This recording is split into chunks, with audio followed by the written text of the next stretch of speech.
حکومت ته زموږ وزیر اعلی صاحب لکه په دیر کې تیر شته په منګوړه کې تیر شته او ستا په مټه کې تیر نشته دا څنګه وزیر اعلی یاره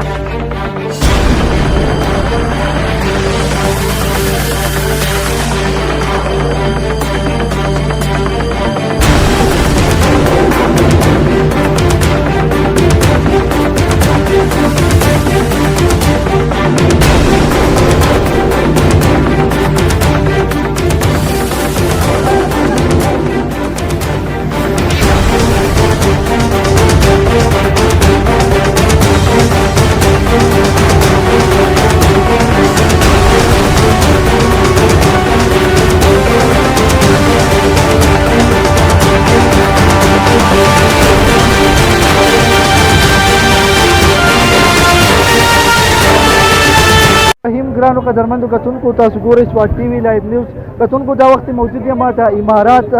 پمپ کې سیدوله 10,000 لیټر راغلي دي د هغوی منیجر را سره موجود دی دوی سره خبرې کوو چې دا پېټرول د څه وجې شاټ دی او ریزن یې څه دی السلام علیکم منیجر وعلیکم السلام معاذ خان تاسو ډېره مننه چې د عوامو د کوم مشکلات دي زموږ میلمنو د کوم مشکلات دي چې تاسو هغه د بالا افسرانو د رسولو دپاره هغه دلته رالی او کړی وو دا راته ووایي ته د پېټرولو شاټ کېدو ریزن څه دی د مین ریزن دا دی چې د کتې نه سپلای محدوده ده او دلته کم ډیمانډ چې دی هغه ډېر سیوا دی کم لوکل ډیمانډ چې د مقامي خلکو د دې سره سره کم سیل والا چې راغلي دي کم میلمانه چې دي نو ډیمانډ هغه ډېر زیات سیوا دی او سپلای ډېره محدوده ده په دغه وجه چې کم پمپ ته څومره تیل راشي دا رش پې جوړ شي تاسو شاته لیدی شئ نو په ګنټه دوه درې کې هغه د هغو کم سټاک چې هغه ختم کړي ډیر خلک وایي چې تیل ګرانېدو او دې پمپونو والا چې دي دا تیل په خپل ځان سره چې دي هغه خوندي کړي دي او عوامو له یې نه ورکوي آیا په دې کې څومره حقیقت دی دا خبره غلطه په دې ده چې پېټرول څوک ایسارولی نه شي ځکه پېټرول چې څوک څومره ایساروي دا امپلایمیبل دی مطلب لکه الوزي چې څومره هم دا ایسارېږي دا کمیږي دا هسې په زول خبره ده تاسو له څومره وخت بعد چې دې پېټرول راځي زموږ د کتونکو ته لږ ووایي زموږ له ډیلي هغه ټینکر راځي بېګام 15,000 راغلی او موږ د 3 بجو پورې وچلو د 3 پورې بیا هغه ډرای شو د هغې نه وروسته به ستاسو لږ وړاندې مازدیګر مونځ نه وروسته 10,000 لیټر راله نور رالو تر څو چې دا ختم شوي نه دا به چالو وي دا ویډ کتونکو تاسو د امارات پمپ چې کوم منیجر دی د دوی خبرې مو واورېدې دوی له چې دي ډیلي چې دی هغه یو ټینکر راځي تقریبا 10,000 نو د خلکو سره هم خبرې کوو چې آیا د پېټرول د څه وجې شاټ دی او د دوی څه تاثرات دي کتونکو څنګه چې تاسو د نورو خلکو هم خبرې واورېدې دلته را سره یو د رشکې مزدورکاره موجود دی چې په خپل معذوره دی او د وختي نه به دې پېټرول پمپ کې چې دی د پېټرول انتظار کوي او پېټرول ورته نه میلاویږي السلام علیکم السلام علیکم ملګری دلته حساب دی دلته موږ راشو زموږ سهار شي مازدیګر شي پېټرول غم کوو او په پېټرولو کې موږ داسې دی چې ګډ وډ ګرځو ځکه چې موږ د سهار مزدوري وکړو ماښام له پې بچو له سویسو او دلته داسې حساب دی راشو موږ په ګنټو باندې ولاړ یو موږ به ماښام نه سویسو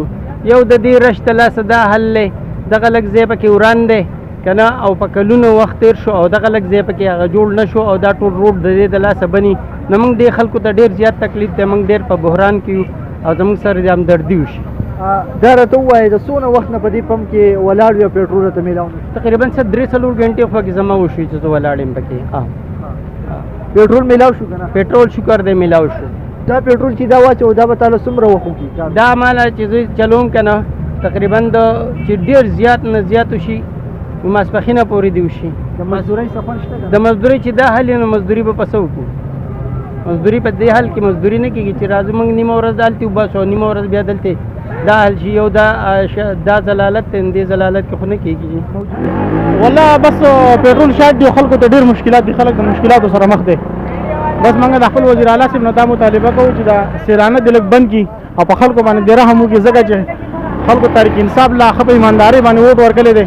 او تحریک انصاف نه خلک ډېر مطمئن دی او نن سبا خلکو ته ډېر بې انتهایي تکلیف دی ځکه په دې خبره باندې تحریک انصاف نه خلک ټول بیزاره شي موږ خپل وزیر اعلی صاحب ته درخواست کوو چې بس په خلکو باندې رحم وکړي او مهرباني دې خلکو سره وشي جي دا راته ووایه ته د پاکستان تحریک انصاف حکومت نه چې خلک مطمئن دی خلک خو په لېڼونو کې ورته دې ته نه ګوري جی خیر دا خو دغه موقع ده د اختر موقع ده په دې وجه باندې سیلانیان هم راځي چې په دې وجه باندې خورش ډېر زیات د ځکه چې زموږ په دې علاقه کې روډونه موډونه هم کمزوري دي په دې وجه باندې